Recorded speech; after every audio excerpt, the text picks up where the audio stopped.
Gen Z ghost interviews. They're not even showing up to the interviews. The first day, they're not even showing up to, y'all. Outback is out. And I have a question. Are human rights a fiction? This is Current Events, February 26th, 2024. Welcome to the Foundation. I am Sot L, seeker of truth L, speaker of truth L, and let's do this dance. This is a luxurious dancery. Oh, we're too early for that. We're going to get into that. Sign up for the email list. Welcome to thefoundation.com. Right here, the bottom right corner, it's a luxurious dance. You will get exclusive invites, information, access to events, deals that we have going on, so on and so forth, only for email subscribers. And we'll get into that. Let's start off with this. Veteran strategist warns 2024 recession could burst stock bubble, leading to a 40% market decline. Paul Dietrich, chief investment strategist of B. Riley, predicts a recession in 2024. We'll see how that really works, right? Even a mild recession could lead to a substantial stock market crash, potentially reaching up to 40%. That's a crash. That's definitely a crash. Dietrich highlights that the market is currently experiencing levels of overvaluation reminiscent of dot-com bubble of 2001.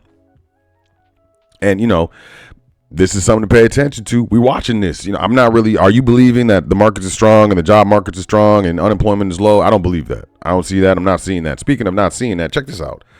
This is frankly, there's really kind of two stories. Ann Walsh, right? Hold on. Let me pause this. This is Ann Walsh. She's talking about the markets and what's going on right now. Frankly, there's really kind of two stories happening in the marketplace right now. Yep. Markets are quite bifurcated. The interest-sensitive bifurcated. Oh man, am I full screening? Yo, this is not. Yo, check this out. Bifurcated meaning there's two separate markets that are happening at the same time. Markets have been in some type of a slowdown or even a recession over the last, we'll call it 12 to 18 months. Okay, so she says some parts of the market, some parts of the economy are in a recession. We saw leading economic indicators peak almost 2 years ago. Mm-hmm. Durable goods and other interest-sensitive parts of the economy have slowed down. We've certainly seen earnings at banks modest and frankly declining. And so as a result, what we're seeing is parts of the economy are not in great shape. And yet, and we refer to that as a bit of a rolling recession. And yet the market has continued to perform very well. Okay. And we keep pushing off expectations of Fed rate cuts. However, our belief is that we are on pause, that the rates are not going to go back up. Nope. And as I mentioned, the quantitative tightening is still happening in the background. It is. And that has a powerful impact. It does. What about commercial real estate? Interest-sensitive areas of the economy. One area that we're particularly thoughtful about and cautious about right now in our rolling recession or cycle type of paradigm that we find ourselves in is commercial real estate in the U.S., in particular office, and the impact that it's going to have in small and mid-sized banks. We've been talking about that. Look at the previous current events. This stuff is not going away, and it's just going to continue. In his annual letter, we got Microsoft. This is, what is this? I think it was Bloomberg or something. I can't remember exactly, but Warren Buffett tells investors to ignore Wall Street pundits. Warren Buffett credited his longtime partner, late Charlie Munger, with being the architect of Berkshire Hathaway. Of the Berkshire Hathaway conglomerate, he's received credit for leading and warned shareholders in his annual letter not to listen to Wall Street pundits or financial advisors who urge them to trade often. So he's basically saying buy and hold strategy.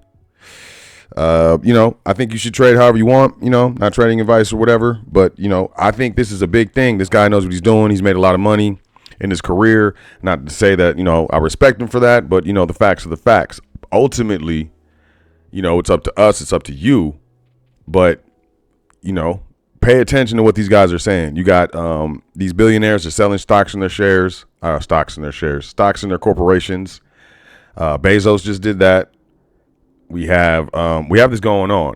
we also have other things going on. CNBC, Turkey ends hiking cycle after 8 months, holding key interest rate at 45%. Imagine if the United States interest was at 45% right now. People are tripping. It's at what, at 5.25? 45% inflation in the country of 85 million last month jumped 6.7% from December. Its biggest monthly increase since August, and rose 64.8% year on year. Economists expect to hold on the current interest rate for much of 2024. Some see inflation roughly halving, I like to say halving, by the end of the year. I'm not saying that the United States is headed towards a similar scenario. I am saying that these scenarios are transpiring all over, and we have people that are in investment companies in Guggenheim. Y'all just look up Guggenheim, who are saying that we're in the United States is in a rolling recession. It's happening. High cost of eating out in America. This is Bloomberg.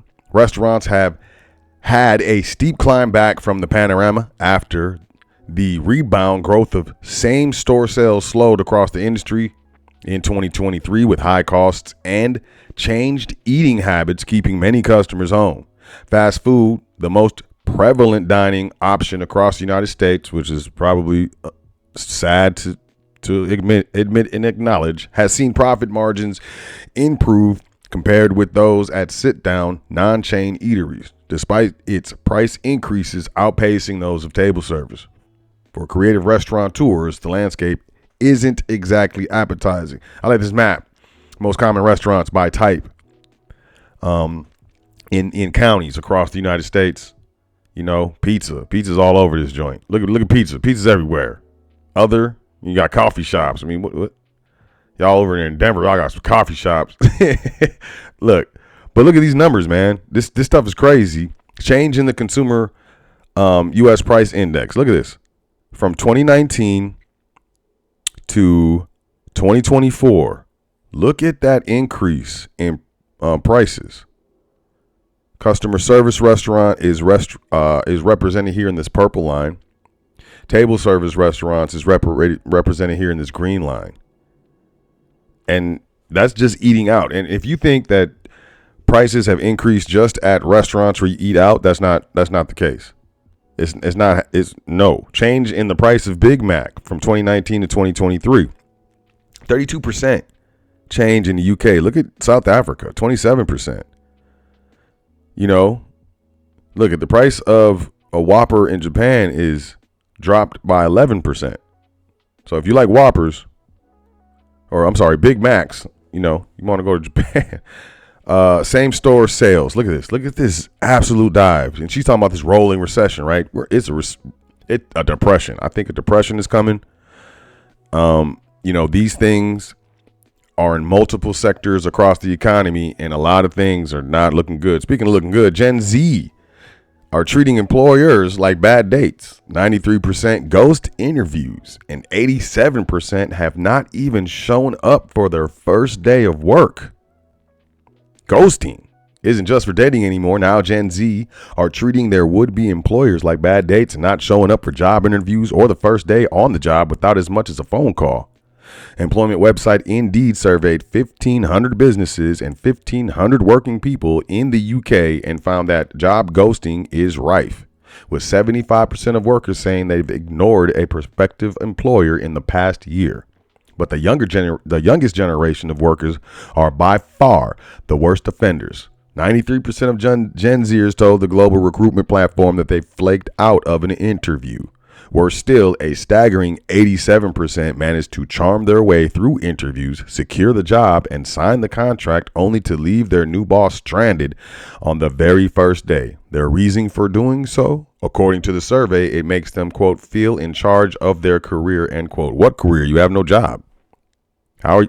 Wow. But it's having the opposite effect on businesses left high and dry. More than half of businesses surveyed have said that ghosting has made hiring more difficult. Of course it is. If they're not showing up for the interview, you think it's easy to hire people who ain't showing up?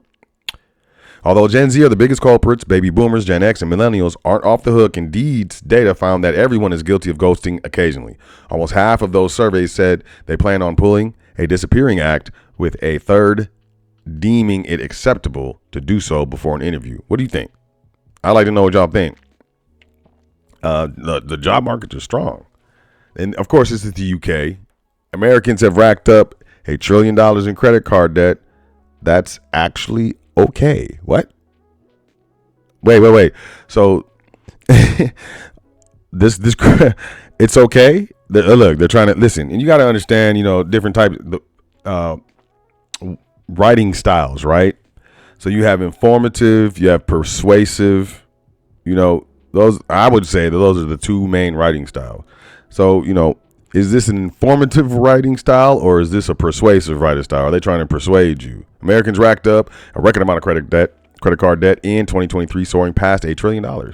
But a mass retrenching in consumer spending, the main driver of the U.S. economy, is unlikely this year, according to economists. Workers are still commanding robust wage gains. The stock market is on solid footing, remember, but she said, the economy and the stock market is bifurcated. Guggenheim, y'all, and whatever her name was, attitudes toward the economy have improved dramatically in recent months, and consumers spent at a healthy clip during the holidays. Card debt has indeed surged to nominal terms, but after adjusting for inflation, it's nearly 20% below the peak it reached in 2008. Oh my God. According to Wallet Hub analysis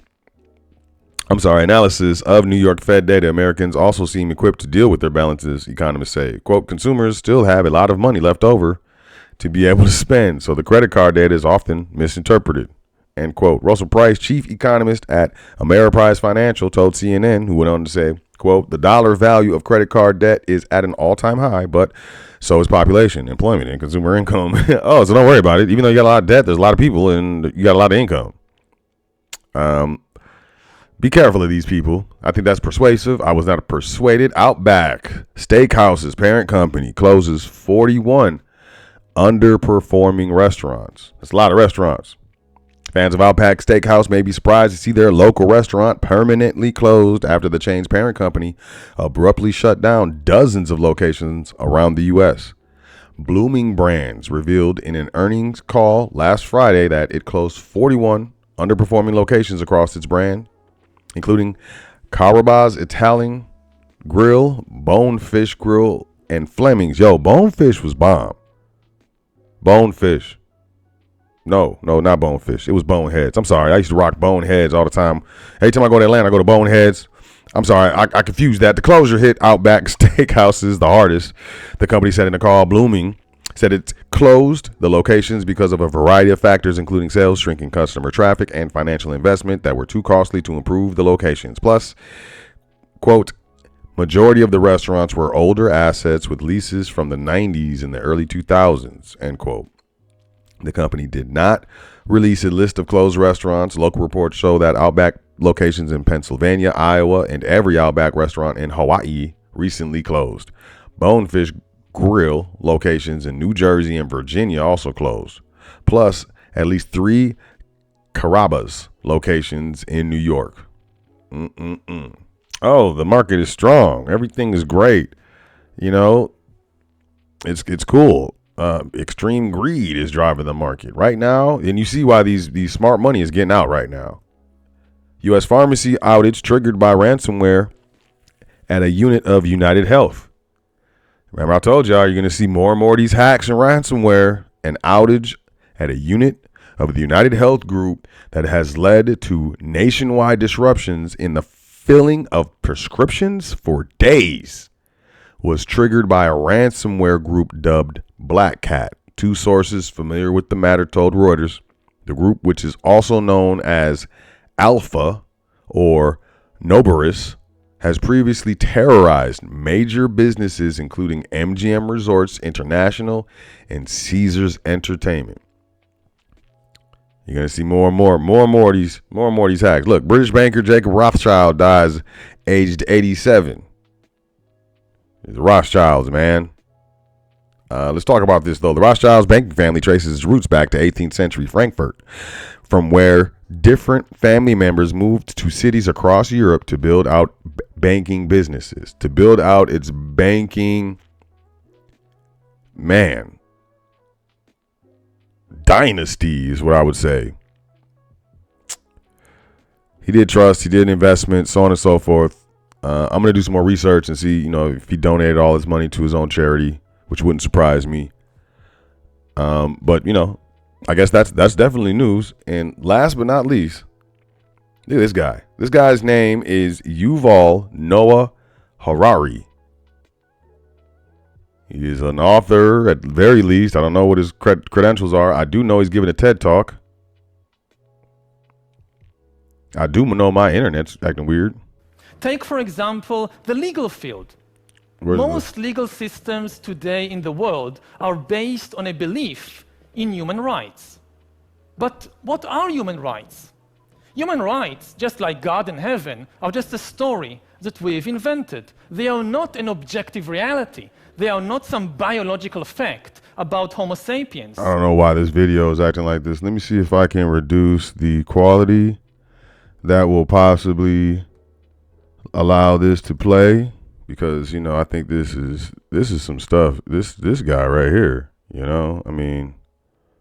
Rights, just like God and heaven, are just a story that we've invented. They are not an objective reality. Human rights are a story. Some biological fact about Homo sapiens.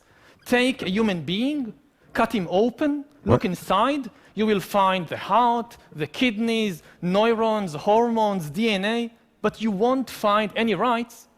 The only place you find rights is in the stories that we have invented and spread around over the last few centuries. They may be very positive stories, very good stories, but they are still just fictional stories that we've invented. The same is true of the political field. So this guy says human rights are a fiction. This is a TED Talk he gave. His name is Yuval Noah Harari. If you want to look into this more, he's not the only person talking like this. We need to pay attention. Bottom line, need to pay attention and be aware. I apologize for the technical difficulties. Appreciate y'all. Check out welcometothefoundation.com. We love it when you sign up for the email list. We definitely have, I'd say, the most cogent and precise, as well as the most affordable trustee training that exists anywhere at all. Period.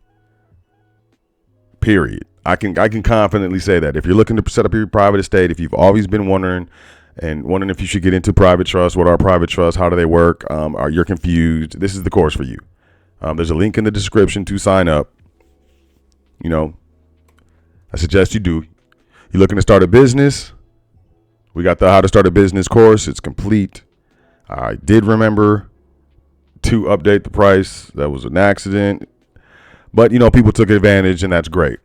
But, all the way through, how you're going to start a business, it's extensive. It's extensive. From the business plan to the operating agreement, you name it, it's in there.